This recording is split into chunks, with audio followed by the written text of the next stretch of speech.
নমস্কার বন্ধুরা, কেমন আছেন সবাই? আজকের ভিডিওতে আমরা আলোচনা করব কিভাবে আপনারা আপনাদের দাদু বা কাকার জমির খাজনা পরিশোধ করতে পারবেন। অনেক সময় এমন পরিস্থিতি আসে যখন জমির মালিক সরাসরি খাজনা দিতে পারে না, তখন পরিবারের অন্য সদস্যদের এই দায়িত্ব নিতে হয়। তাই এই প্রক্রিয়াটি ভালোভাবে জানা থাকা দরকার। চলুন ধাপে ধাপে পুরো বিষয়টি দেখে নেওয়া যাক। আপনি আপনার খাজনা পেমেন্ট করার জন্য আপনাকে বাংলার ভূমির যে অফিসিয়াল সাইট সেখানে চলে আসতে হবে। আসার পর আপনার একটি ইউজার আইডি এবং পাসওয়ার্ড থাকতে হবে। যদি না থাকে, সাইন আপ এই অপশনটিতে ক্লিক করবেন। এখানে ক্লিক করার পর কিন্তু আপনার কাছে একটি ফর্ম চলে আসবে। সেই ফর্মটি থেকে আপনাকে একটি আইডি তৈরি করে নিতে হবে। ছোট্ট একটি ফর্ম দেখতে পাচ্ছেন, এখানে আপনার ডিটেলস ফিল করে একটি আইডি বা পাসওয়ার্ড তৈরি করে নেবেন। তৈরি হয়ে যাওয়ার পর সাইন ইন অপশনে আপনি ক্লিক করবেন। সাইন ইন অপশনে ক্লিক করার পর এখানে আইডি, পাসওয়ার্ড, ক্যাপচা ফিল করে লগ ইন অপশনে ক্লিক করবেন। লগ ইন করার পর আপনার কাছে দেখতে পারবেন উপরে ওয়েলকাম, আপনার নাম শো করবে। এবার আপনি এখান থেকে সিটিজেন সার্ভিস অপশনটি আছে, এখানে ক্লিক করবেন। ক্লিক করলে অনলাইন অ্যাপ্লিকেশন এখানে ক্লিক করবেন। এখানে ক্লিক করার পর দেখতে পারবেন নিচে ল্যান্ড রেভিনিউ খাজনা অ্যাপ্লিকেশন বলে একটি অপশন আছে, এখানে ক্লিক করবেন। তো এবার কিন্তু আপনার কাছে ল্যান্ড রেভিনিউ খাজনা অ্যাপ্লিকেশনের মেন পেজ খুলে চলে আসবে। এখানে আপনাকে এই ফর্মটি ফিল করতে হবে। ফিল করার পর আপনাকে কিন্তু যে কত টাকা আপনার খাজনা সেটি আপনার কাছে শো করবে এবং তারপর আপনাকে সেটি পেমেন্ট করতে হবে। তো প্রথমে কি আছে? প্রথমে আছে হলো ডিস্ট্রিক্ট, ব্লক, মৌজা। আপনার এরিয়ার বা আপনার কাছে যে খতিয়ান আছে, খতিয়ানে যেগুলো আছে সেটি দেখে আপনার ডিস্ট্রিক্ট, ব্লক, মৌজা নিয়ে নেবেন। আপনাকে এখানে যে বিষয়টি খেয়াল করতে হবে সেটি হলো particulars of applicant. Applicant type এখানে দুটি আছে, একটি হলো সেলফ আর একটি হচ্ছে আদার্স। তো সেলফ কাদের জন্য আমি আপনাকে একটি উদাহরণ দিয়ে বুঝিয়ে দিচ্ছি। দেখুন, আমার কাছে এখানে একটি ল্যান্ড রেভিনিউ খাজনার যে রসিদ সেটি খোলা আছে। তো এখানে দেখুন, সেলফ বলতে দেখুন রায়তের নাম, যার নামে জমি তার নাম এখানে আছে এবং কাহার দ্বারা খাজনা দাখিল হইয়াছে এখানে কিন্তু ওনারের নাম শো করছে।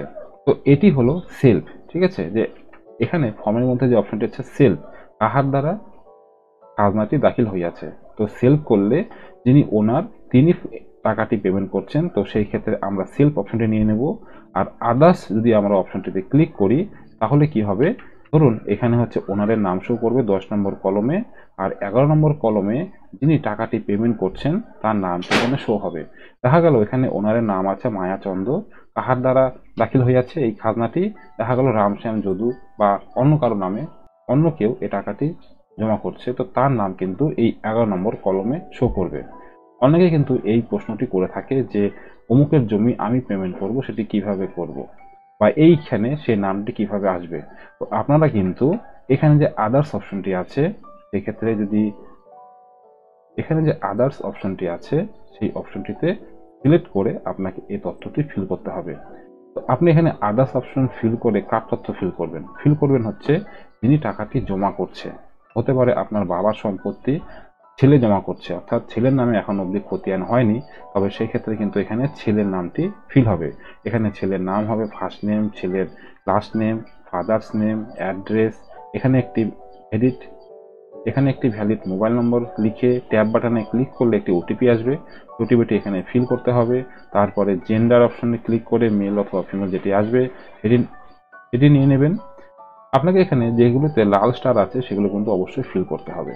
এরপর আপনি এখান থেকে রেভিনিউ ডিপোজিশন অপশনে চলে আসবেন। এখান থেকে রিলেশন টাইপ যেটি আছে সেলফ বা যেটি, সেটি এখান থেকে নিয়ে নেবেন। বা এখানে যদি আপনি সেলফে ক্লিক করেন দেখতে পারবেন উপরে যার নামটি আপনি এখানে ফিল করলেন সেই নামটি কিন্তু এখানে শো করবে। এরপর আপনি এখান থেকে খতের নাম্বারটি দেবেন। আপনার যে খতের নাম্বারটি আছে সেই খতের নাম্বারটি লেখার পরে ট্যাব বাটনে ক্লিক করবেন।